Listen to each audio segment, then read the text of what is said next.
Jersey has the highest population density of any state in the US, so surely there wouldn't be anywhere worthy of adventure riding, right?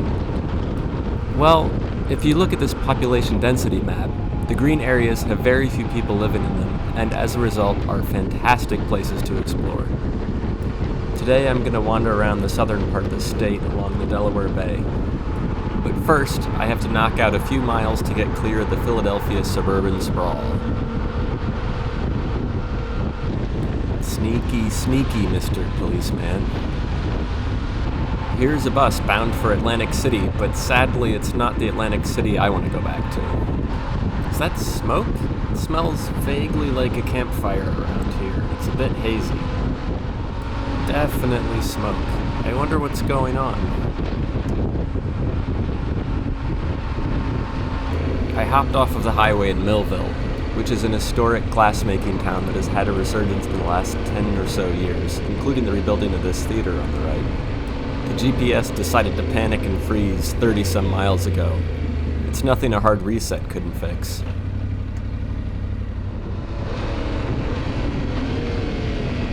I finally get to turn off of the tarmac and onto a sandy road through the forest.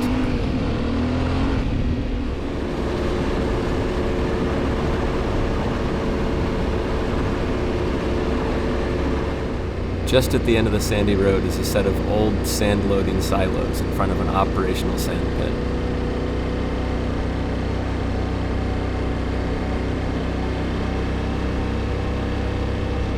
You can see that they currently use a small conveyor belt system.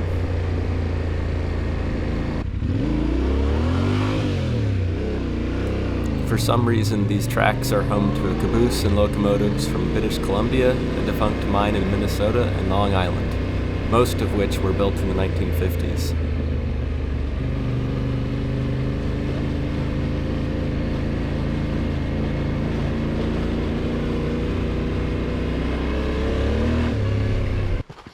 Hey, buddy. What are you doing on the road? Let's get you into the grass.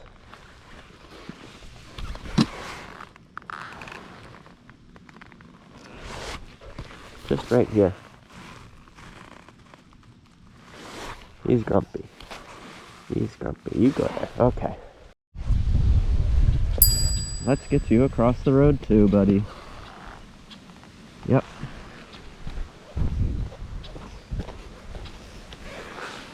There you go. How's that? I was curious, so I looked these guys up, and they are diamondback terrapins. They live in these brackish waters and salt marshes. This is one of the many dead-end roads through the marshes along the Delaware Bay. Some lead to beaches or little towns, or a boat launch like this one.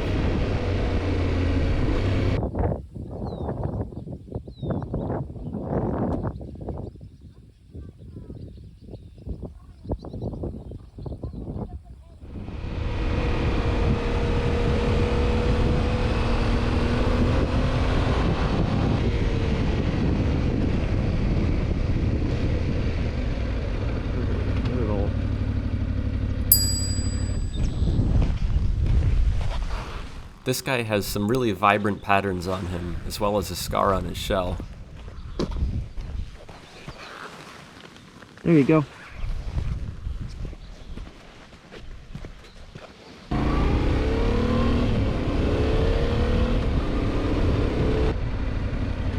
And another one. This guy is close to the edge and should find his way soon. Turtle number 5.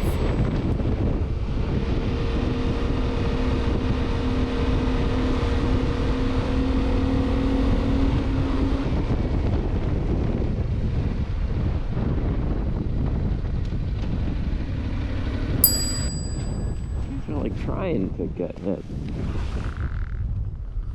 Hey, turtle. There you go.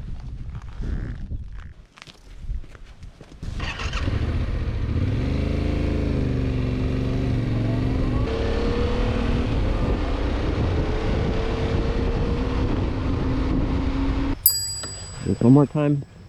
One more time. Let's go, buddy. Yep.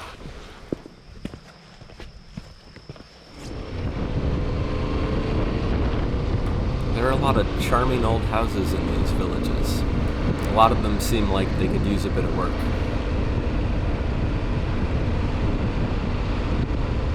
It was still a bit too early to visit the crab shack.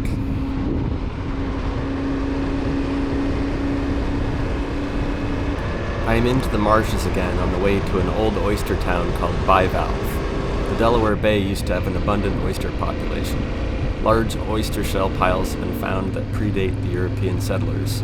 Unfortunately, overharvesting and parasites decimated the population in the 50s. You can see the massive piles of shell behind this processing plant. Holy shells. Here are the oyster shell piles in 1938, as documented by Arthur Rothstein.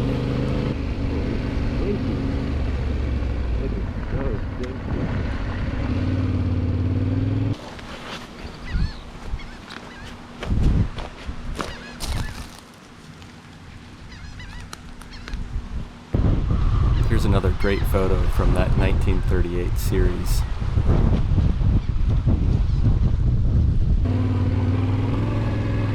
Riding on shells, riding on shells. Look at all those shells. Be sure to watch the charts for this upcoming #1 hit.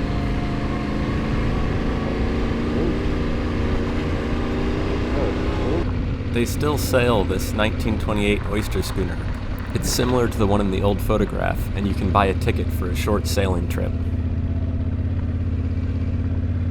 And this building looks just like the one in this post office photo. I headed toward the old town of Shell Pile, but not much was around anymore. All I could find was this small pile of shells near the town marker on the GPS.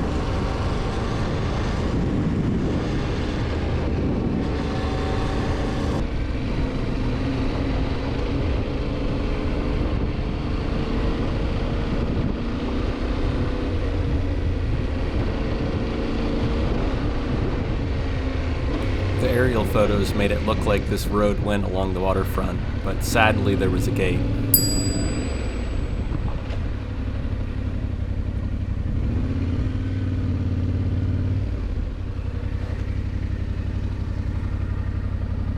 On the upside, there was this turtle hanging out in the road.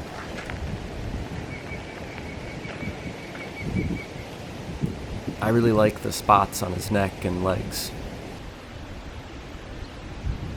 At this point, I think he had had about enough of me.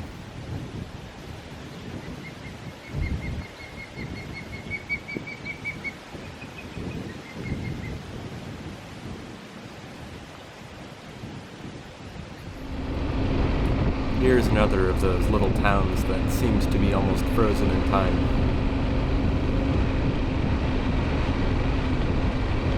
I found what looks like an old tugboat, but I know very little about boats.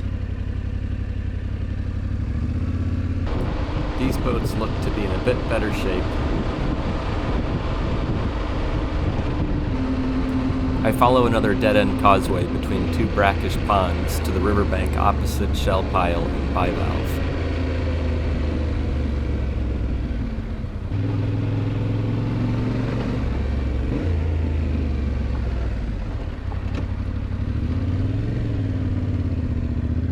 Sadly, the dirt road on top of this dike is blocked off as well. So I try to find another way.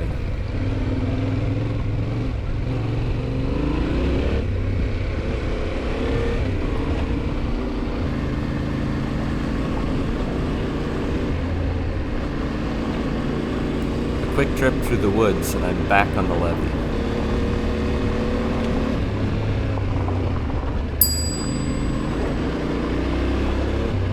I found the other end of the levee and managed to frighten some egrets and herons.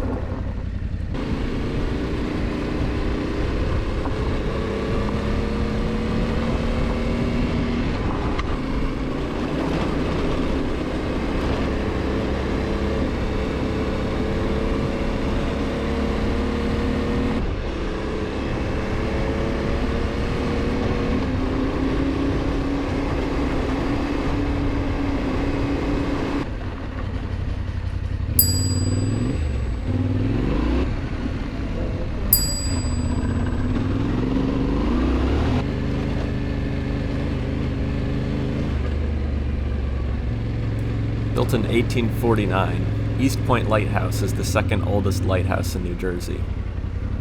It fell into disrepair after being decommissioned at the onset of World War II and nearly burnt down in the 70s, but it was revitalized in the late 90s and is open for tours.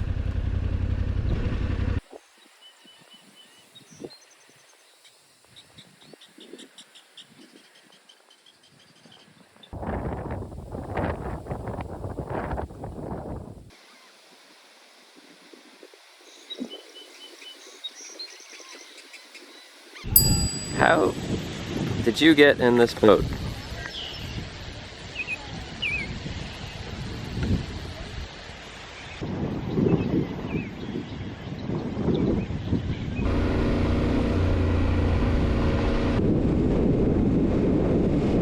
I do enjoy all these causeways through the marshes.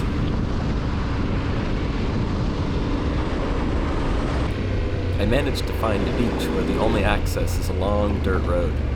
This seems like the perfect place to explore.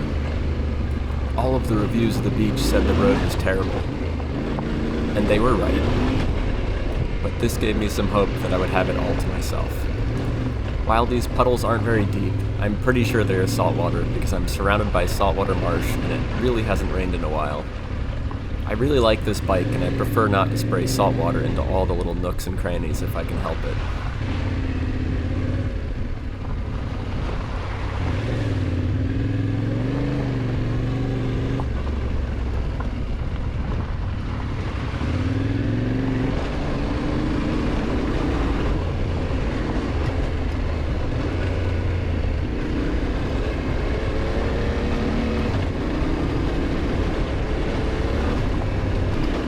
It looks like this whole road used to be paved at some point. Well, I almost had the beach to myself. These two guys were looking for the red knot, a threatened shorebird that relies on the eggs laid by the horseshoe crab on their yearly trip from South America to the high Arctic. They managed to spot a couple among a big group of birds in the shallows and were kind enough to show me on their scope. They were too far away to get any videos, so this will have to do.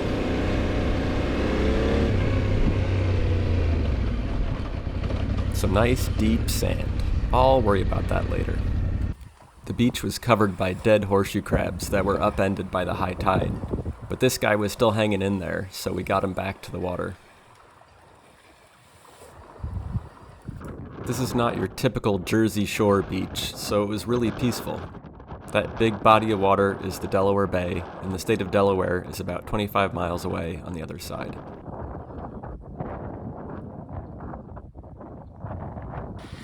The ground here was this really interesting hard soil that resembled rock that had been eroded by the sea.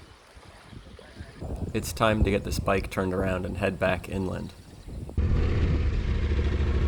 This is such an unusual surface. Soft beach sand on top of crumbling asphalt.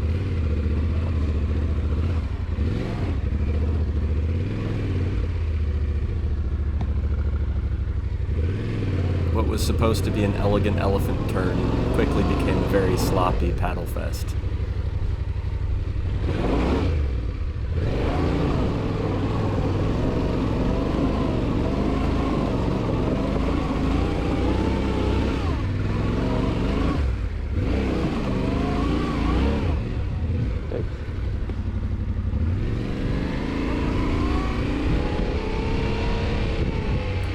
Now I get to dodge all the saltwater puddles again.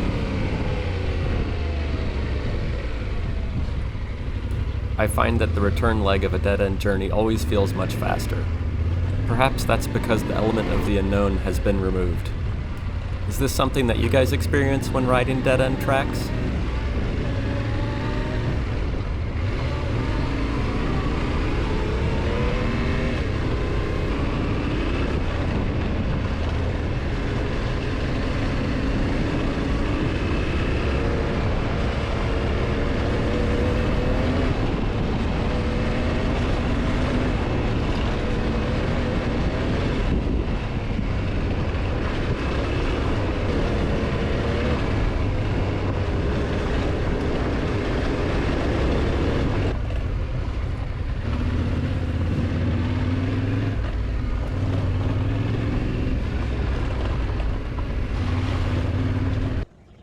I stopped to have a look at this chaotic pile of sticks some ospreys call home.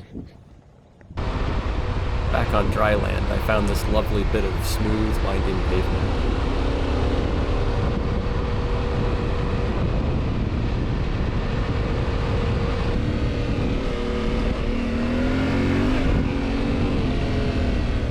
While I'm very fond of my Tenere 700, I do wish you could turn off the ABS while still moving.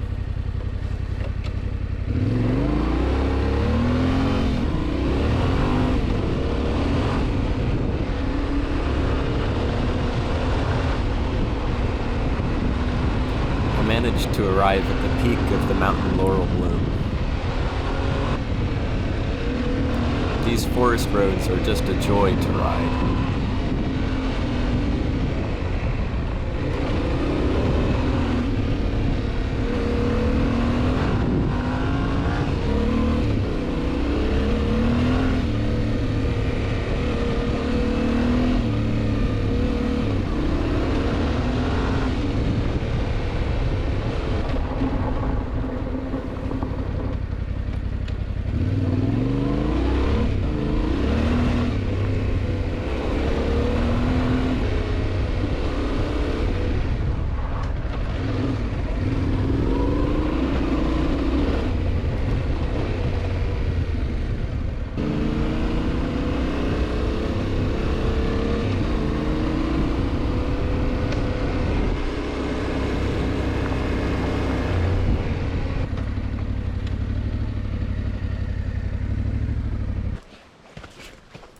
This display states that fire plays an important role in these pine forests. It clears away flammable pine needles and prevents the forest from being taken over by oak trees. It also prevents brush buildup that can cause devastating wildfires.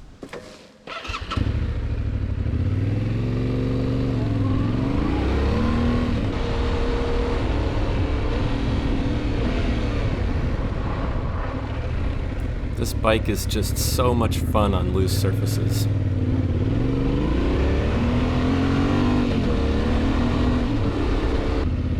You never know what you're gonna find in the forest. Here we have a car walking a dog.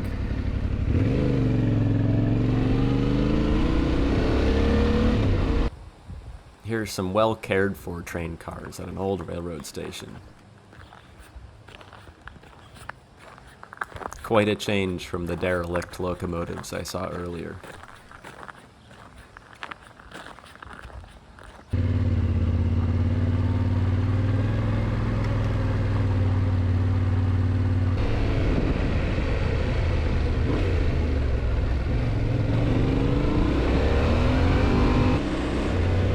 I've found some more nice dirt roads through the salt marsh. They are definitely not challenging. You could travel these using any car or bike, but riding through the middle of these areas is a really unique experience. And don't worry, I did find some challenging roads.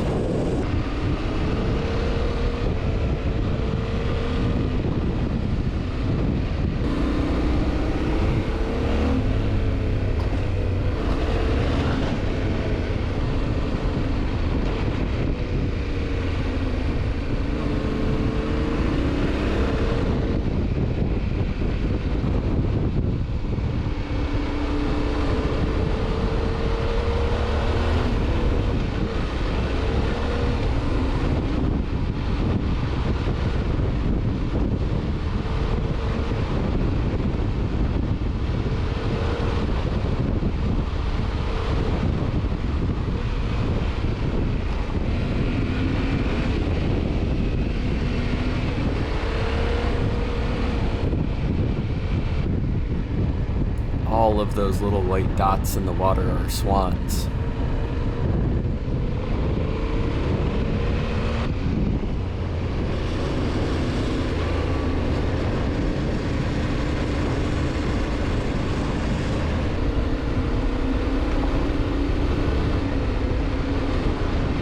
I stopped for lunch at this great little crab shack. The crabs were delicious and the service was friendly.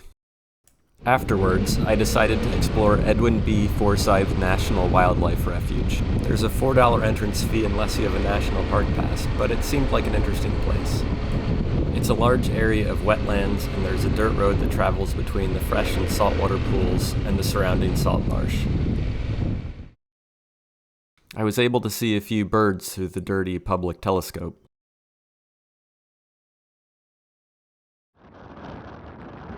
The wind was really strong in this big exposed area.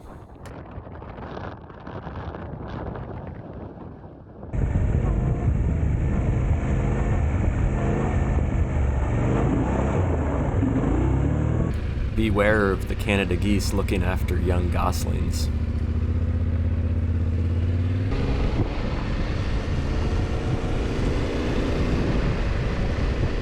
Across the bay, you can see the skyline of Atlantic City, which is about as close as I want to be. This dike once held the railroad to Brigantine, but the trestle across the bay was destroyed in a storm in 1903 and was never rebuilt.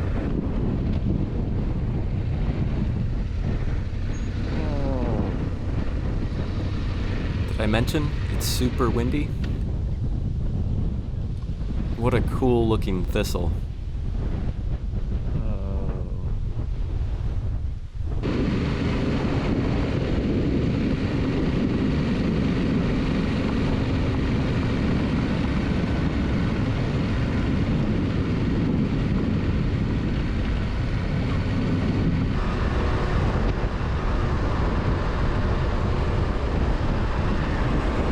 Is that Danny DeVito? The Garden State Parkway. This is what New Jersey's really known for, right? The on and off ramps are really the only redeeming features.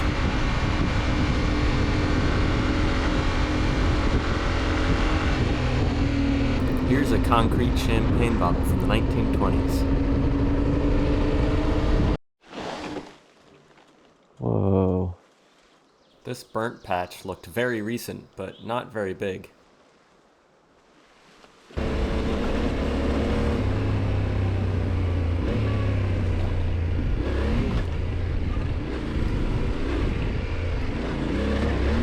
couldn't have been more wrong.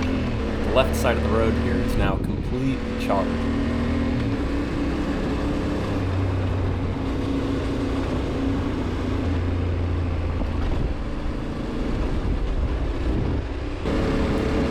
Continued like that for the next 2 miles, all the way up to the next intersection. I knew my route from here would have quite a bit of soft sand, so I decided to lower the tire pressure. I go down to about 25 psi, and it makes the bike more confidence-inspiring in these conditions, and there aren't many roots or hard edges to worry about.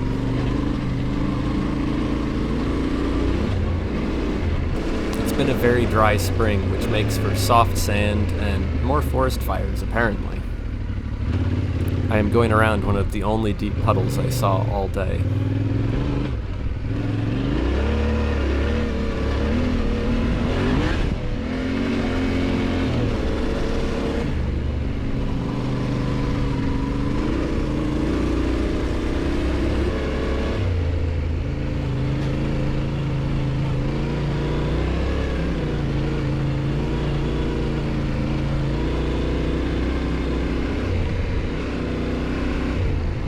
This deep sand certainly grabs your attention.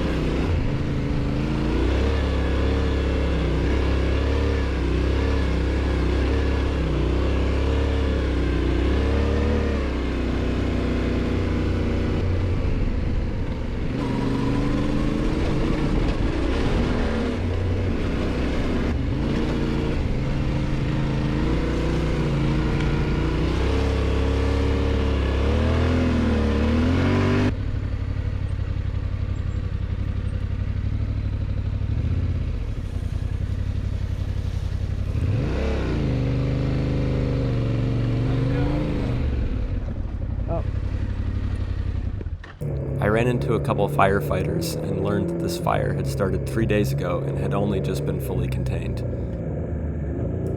It consumed nearly 6,000 acres, and the smoke was so thick that it shut down the Garden State Parkway for a few hours. This is the smoke that I was seeing and smelling on the highway earlier in the day. Once I passed another intersection, I was finally off of the fire perimeter. It really illustrates the importance of these fire roads in preventing the spread of wildfire.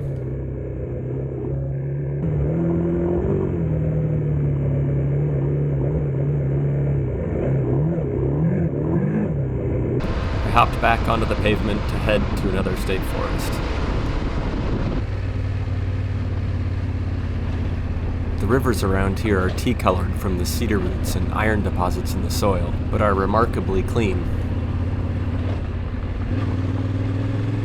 This wide road is designated a turnpike, which seems odd, but it was a major stagecoach route 200 years ago. These little sand tracks are all over the state forests. It's been so dry you can see what normally lurks beneath the surface of the puddles.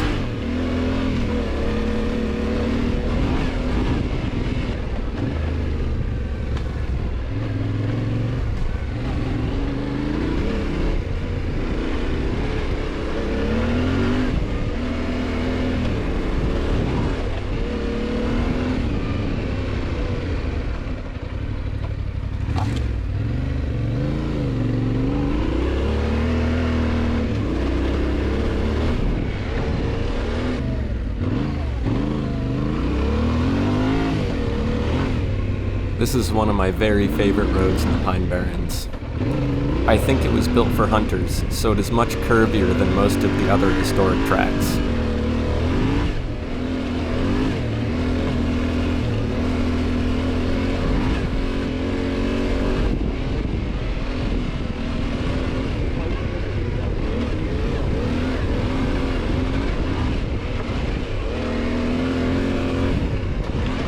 The sand is much softer and drier than I'm used to. The front tire almost looks like it's going through liquid.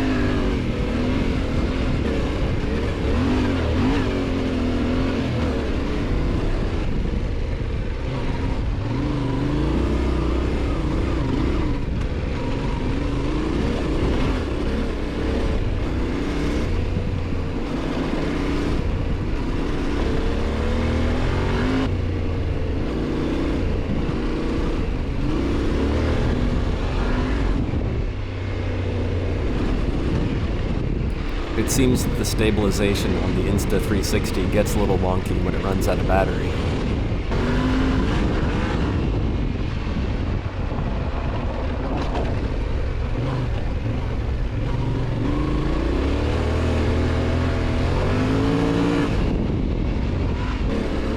This open forest floor is the result of controlled burns.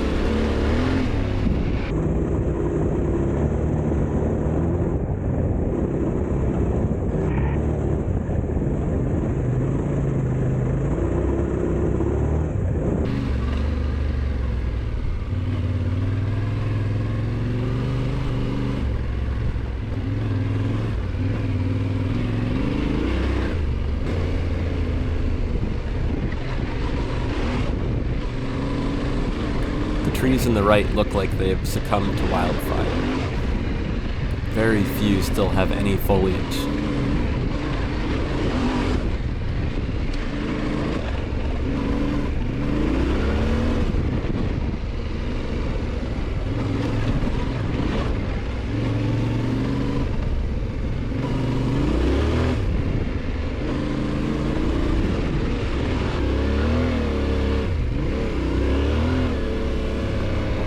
Cedar tea.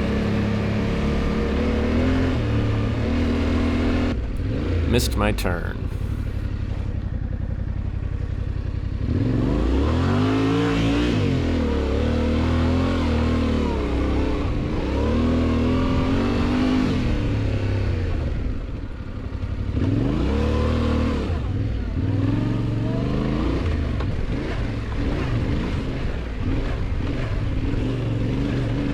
I probably should have kept going. This road is really looped out, and I'm starting to get tired.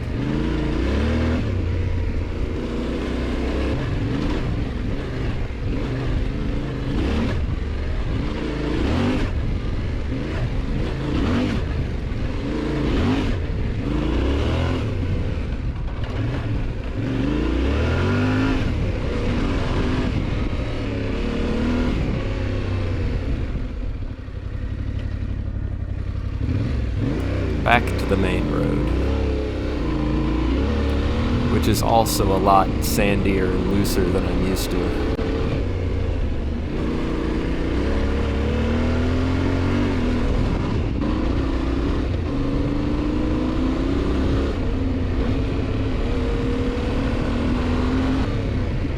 At the edge of the forest is a summer home from 1826. It was owned by Samuel Richard, a prominent ironmaster from Philadelphia. It's now owned by the state.